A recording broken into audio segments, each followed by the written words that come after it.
ម្សិលមិញពេលល្ងាចមកបានហូបអីខ្ញុំសូមមិញពេលល្ងាចឆាស្ដេចប្រាំងជាមួយផ្សិតច្បាស់ហើយជាមួយនឹងស្ងោរស៊ុបស្ពៃបូកូក្ដុតហើយនឹងដលងប្រាំងជាមួយនឹងឆ្អឹងជំនីជ្រូកនិយាយទៅសម្រាប់ញ៉ាំ2នាក់និយាយទៅកូនខ្ញុំគាត់មានម្ហូបសម្រាប់គាត់ហ៎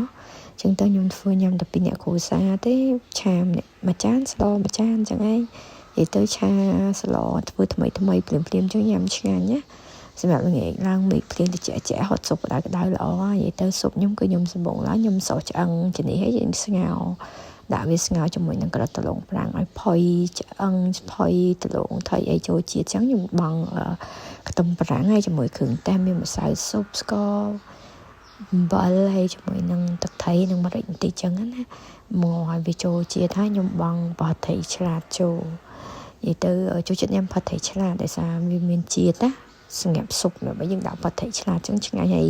ស្ករខ្ញុំដាក់តិចទេដោយសារខ្ញុំមានដាក់ខ្ទឹមប្រាំងចូលទៅវាមានជាតិផ្អែមហើយបន្ទាប់មកខ្ញុំបង់ស្ពៃបូកូចូលទៅស្ពៃបូកូហ្នឹងដំបូងឡើយគឺខ្ញុំបង់គល់សិនព្រោះវារឹងណាបង់គល់វាមកពុះសិនចឹងហើយខ្ញុំដាក់សាច់ជ្រូកឆា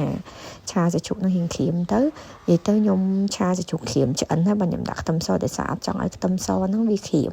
ព្រោះអញ្ចឹងវាអត់សូវមានជួយថាអត់សូវមានវីតាមីនល្អអញ្ចឹងណាបន្ទាប់មកទៀតឆាខ្ទឹមសហ្នឹងជាមួយសាច់ហ្នឹងហើយនឹងគ្រឿងទេសយើងមានទឹកសឆា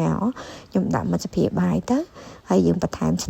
ស្ដេចប្រាំងជាមួយនឹងផ្សិតច្បាំងស្ដេចប្រាំងខ្ញុំសុំមកភ្លោកហើយអញ្ចឹងណាហើយផ្សិតច្បាំងមកខ្ញុំមាននៅក្នុងទូកកស្រាប់ទេដោយសារខ្ញុំទិញមកយើងកំលៀងទឹកយើងចិត្តក្បាលចិត្តតែស្អាតហើយយើងដាក់ខ្លះសេកកឆ្វក់កចាប់យកទុកភើអញ្ចឹងណាចឹងថ្ងៃណាយើងចង់ឆាអីយើងបន្ថែមទៅហើយឆាស្ដេចប្រាំងមិញរួចហើយអញ្ចឹងមកមើលស្លរបស់យើងបង់ថែមតែស្ពៃចូលទៅអាផ្នែកខាងស្លឹកណាដាក់តែមកពុះអាចដួសឡើងបានហើយម្ហូបរបស់ខ្ញុំនេះគឺមានតែប៉ុណ្្នឹងឯងសាមញ្ញប៉ុន្តែល្អចំពោះសុខភាពចឹងអរគុណច្រើនសម្រាប់ម៉ាក់ដឹងធ្វើម្ហូបអីអាចមើលមុខម្ហូបនេះបានណាអរគុណ